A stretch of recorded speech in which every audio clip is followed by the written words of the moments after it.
ورأيت في ريعان عمري وجهه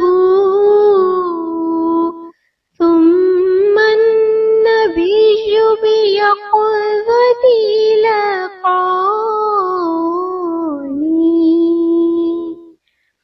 إني لقد أحييت من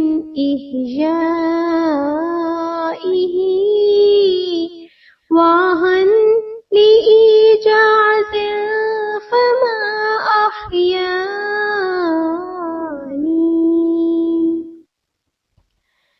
يا رب صل على نبيك دائما في هذه الدنيا وبعث ثاني يا سيدي قد جئت بابك لاهفا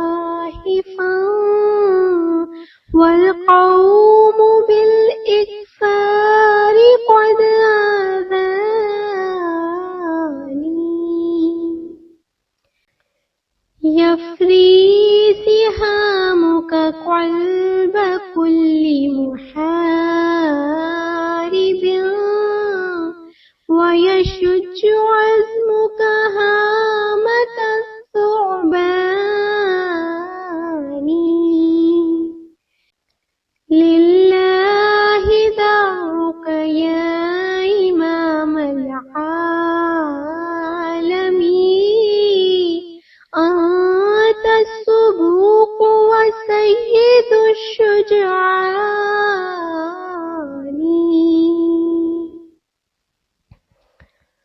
انظر إلي برحمة وتحنن يا سيدي أنا أحقر الغلمان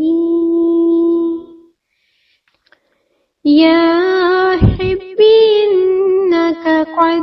دخلت محبة في مهجتي ومداركي وجناني من ذكر وجهك يا حديقة بهجتي لم أخل في لحظ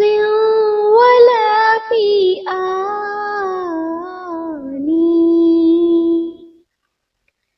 جسمي يطير إليك من شوق على يا